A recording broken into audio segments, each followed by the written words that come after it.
Sir की माँ। नमस्ते। नमस्ते।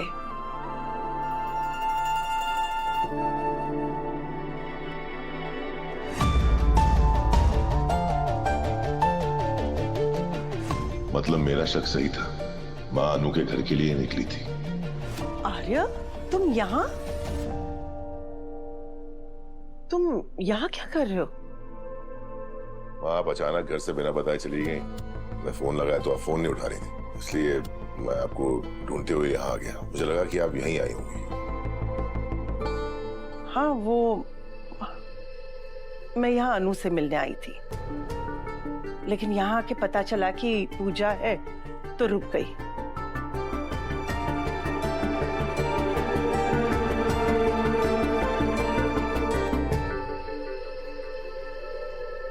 माँ हमें इन सबको डिस्टर्ब नहीं करना चाहिए, चलिए घर चलते हैं। आर्य, मैं गायत्री जी, आप आए हैं इसका मतलब ये है कि माता रानी का बुलावा है। अब पूजा खत्म करके प्रसाद लेके ही जाइएगा। क्यों गोपाल जी? हाँ, प्लीज आप वो साफ साफ बताइएगा, कल आप अनु के घर गए थे? आ गया था। आई नो, आप आरएस और अनु का पैचअप करवाने गए थे ना? आपको ये नहीं करना चाहिए था। मेरा मैडम, आपको बहुत कुछ नहीं करना चाहिए था। और ये आर्यवर्धन सर की लाइफ में जो प्रॉब्लम्स है ना, वो सब आपकी वजह से है। आप ही ने अनु के पापा को वीडियो दिखाया था ना, जिसकी वजह से उन्होंने अनु को आर्यवर्धन सर से दूर रहने के लिए कहा। अब मुझे दोष देना बंद करिए झेंडे। अगर मैं वो वीडियो नहीं दिखाती तो क्या उनको पता नहीं चलता कभी? एक न एक दिन तो अनु और आर्य सर के रिश्ते के बारे में पता चलना ही था ना उन्हें, और तब भी वही होता जो आज हो रहा है। तो अनु और आर्य सर की लव स्टोरी मेरी वजह से नहीं, उनके बीच में जो ये एज डिफरेंस है ना, उसकी वजह से बर्बाद हुई है। सो प्लीज देखिए मेरा मैडम, किस वजह से क्या हुआ और किसने क्या किया ये सब मैं नहीं जानता। मैं सिर्फ इतना जानता हूँ कि मेरा दोस्त मुझे मेरी जिंदगी से भी ज्यादा प्यारा है। अगर किसी ने भी उसे किसी भी तरह की तकलीफ दी ना, तो मैं किसी को नहीं छोड़ूंगा, ना अनु को, ना आपको, और ना किसी को। मेरा मैडम, ये जो झंडे आपके सामने खड़ा है ना, इसके पीछे एक और झंडे छुपा हुआ है।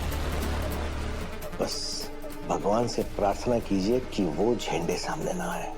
अगर वो आ गया ना, तो वो सबको बर्बाद कर देगा, सब कुछ खत्म कर देगा,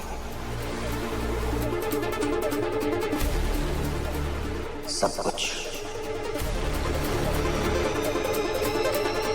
ओम सिद्ध बुद्धि सहिताय श्रीमन महागणाधिपतये नमः स्वाहा।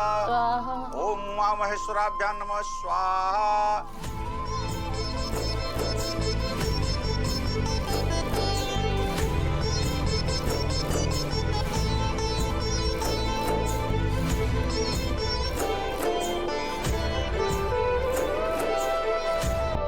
हवन की विधि संपन्न हो गई। अब आप सब आरती के लिए खड़े हो जाओ।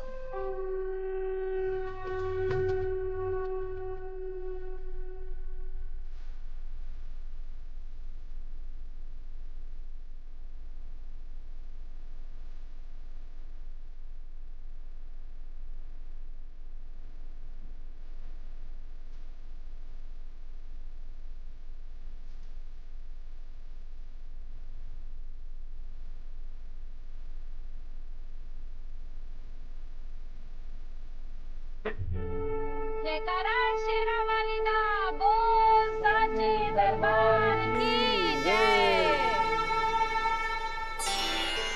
ये प्रसाद सभी में वितरित कर दीजिए। अनु, ये ले बेटा, सबको प्रसाद दे दे।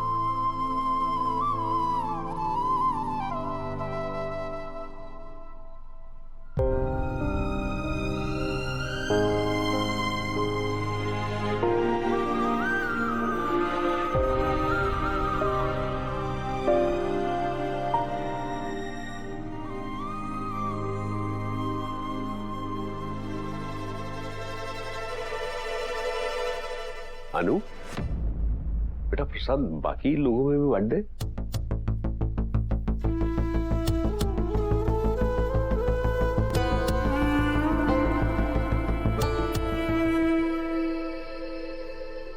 कभी कभी जिंदगी ऐसा कर जाती है जिसके बारे में हमने सोचा भी नहीं होता है और ना ही कोई प्लानिंग की होती है। लगता है जैसे ये सब भगवान की मर्जी हो। जैसे आज हमारा यहाँ आना हमें कहाँ पता था कि आज आपके घर पे पूजा है। और ऐसे मौकों से बेहतर टाइम कौन सा हो सकता है कोई शगुन की काम की बात करने का, रिश्ते की बात करने का।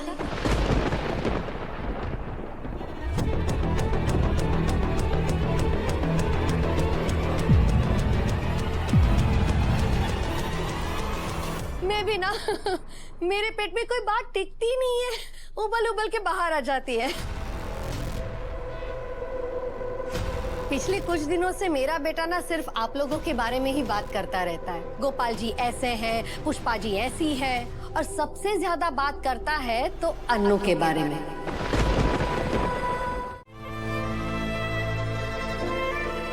पापा, अगर आपको लगता है कि डॉक्टर मोहित मेरे लिए सही है तो फिर मैं इस रिश्ते के लिए तैयार हूँ।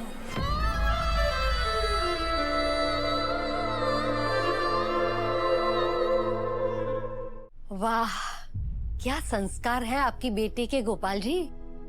आजकल के जमाने में ऐसी लड़कियां कहाँ मिलती हैं। अब तो आप रिश्ते के लिए तैयार हैं ना? हाँ। बधाई हो पुष्पा जी, हमारा रिश्ता अपडेट हो गया। अभी थोड़ी देर तक एक दूसरे को जानते नहीं थे, अब सीधा समधन हो गए। सबका मुंह मीठा करवाइए।